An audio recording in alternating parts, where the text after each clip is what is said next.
ओम शांति।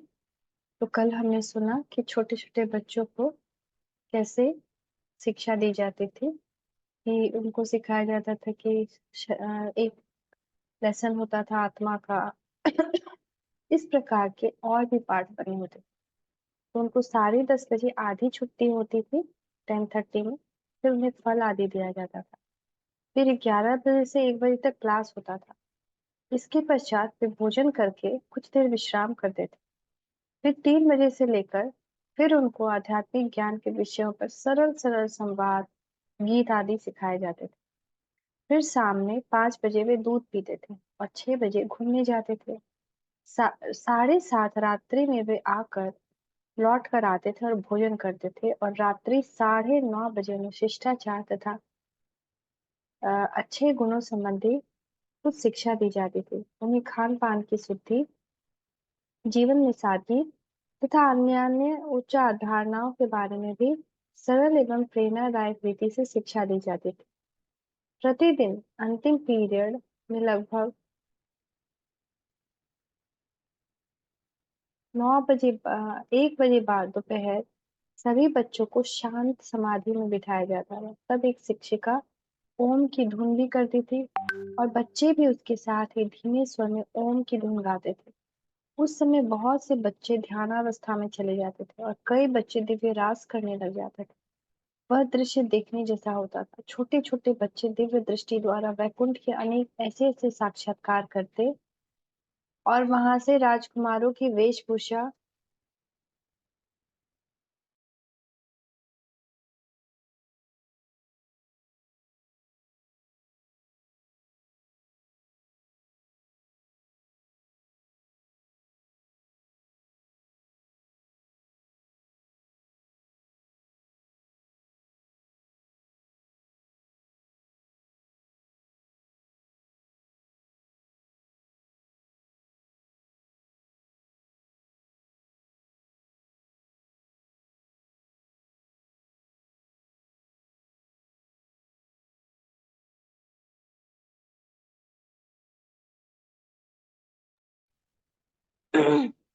तो छोटे छोटे बच्चों को भी जब ओम की धुन में बिठाया जाता था, तो वे रास करने लग जाते थे। वह दृश्य जैसे दिखने वाला होता। छोटे छोटे बच्चे दिव्य दृष्टि द्वारा वैकुंठ के अनेक ऐसे ऐसे साक्षात्कार करते, और वहां के राजकुमारों की वेशभूषा, उनके रहन सहन, राज दरबार आदि आदि का ऐसा वर्णन करते कि सुनने वाले आश्चर्यचकित रह जाते, और उनके दिव्य साक्षात्कारों का अनुभव सुन स्वयं उन जैसा अनुभव पाने को लालायित होते। जब वो लोग देखते थे कि कैसे वहां के राजा रहते हैं, तो उनको भी राजा बनने का मन करता था। वो भी सोचते थे कि मैं भी ऐसे राजा कैसे बन जाऊं।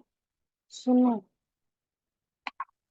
सभी बच्चे इकट्ठे ही पंक्ति में बैठकर भोजन किया करते थे, और जब सभी को भोजन न परस दिया जाए तब तक कोई भी भोजन खाना प्रारंभ नहीं करता था, जब तक सबको भोजन नहीं मिल जाए। ऐसे नहीं कि एक को मिल गया तो पहले खाने लगे। वे शांति पूर्वक भोजन करते थे। इस प्रकार बच्चों में अनुशासन, पारस्परिक प्रेम, शिष्टाचार और सफाई का गुण लाया जाता था। बच्चे के बिस्तर, उनके रहने का स्थान, स्नानागृह, उनके बस सभी इतने स्वच्छ रहते थे कि देखते ही मन प्रसन्न हो जाता था। बच्चों को गेम भी खिलाया जाता। बच्चों को आंख मिचौनी, रस्साकसी, दौड़, कुर्सियों का खेल तथा अन्य खेल भी कराए जाते थे। फिर सायंकाल को सभी आत्मा रूप में स्थित होने का अभ्यास करते थे। इस प्रकार समय पर सब कार्यक्रम होता था।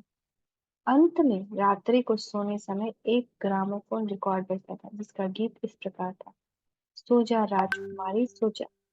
यह गीत सुनते हुए सभी आनंद पूर्वक की याद में शरीर को ढीला छोड़कर सुख पूर्वक सतोगुनी नींद में सो जाते। और कहानी नहीं की याद।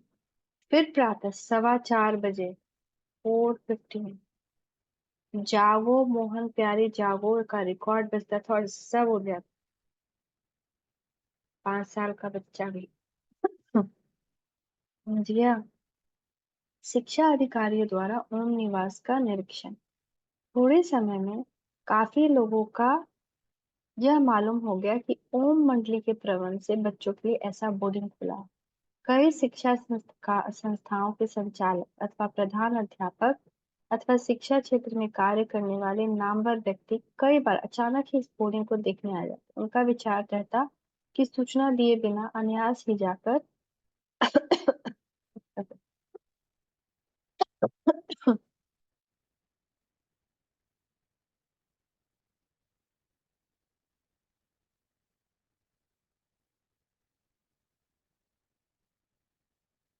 वहाँ की सफाई सुथराई को, बच्चों को मिल रहे भोजन आदि को, तथा वहाँ की शिक्षा पद्धति को, तथा वहाँ लौकिक विद्या के साथ साथ आध्यात्मिक एवं नैतिक शिक्षा देने की प्रणाली को देखा जाए। उन्हें वहाँ ओम निवास के प्रबंधनकर्ता अथवा शिक्षिकाएं खुली छुट्टी देते थे कि वे बच्चों की पढ़ाई लिखाई आदि आदि के ढंग को देखें। वे लोग वहाँ राजऋषि कुल जैसा वातावरण, वहाँ की स्वच्छता, वहाँ के भोजन व्यवस्था आदि आदि को देखकर बहुत ही प्रसन्न होते थे। कुछ लोग सुझाव देते थे कि इस बोर्डिंग को पंजीकृत, रजिस्टर करा दिया जाए ताकि सरकार से आर्थिक सहायता मिल सके, क्योंकि वे सोचते थे कि सरकार से सहायता लिए बिना भला अधिक समय तक ओम मंडली इतना खर्चा कैसे बर्दाश्त कर सकेगी। परंतु उन्हें बताया जाता था कि ये ईश्वरीय संस्था है, ईश्वर सबका दाता है, चिंता करने की आवश्यकता नहीं है। कई बार शिक्षा अधिकारियों के सामने ही बच्चे ओम ओम ओम की ध्वनि सुनते सुनते ध्यान अवस्था में चले जाते थे और उन्हें संसार तथा देह की सुध नहीं रहती। वे इस दृश्य को देखकर बहुत आश्चर्यचकित भी होते थे तथा हर्षित भी। जब ये बच्चे ध्यानावस्था से नीचे उतरते थे तो वे उन बच्चों से पूछते थे कि उन्होंने क्या देखा। वे इन बच्चों द्वारा वैकुंठ का विस्तृत वर्णन सुनकर बहुत ही गदगद होते थे। छोटे बच्चों में भी मोह नष्ट और संस्कारों का परिवर्तन किया जाता था। इस प्रकार की शिक्षा प्रणाली से बचपन में ही उनके संस्कार अच्छे और जीवनदायी बन जाता था।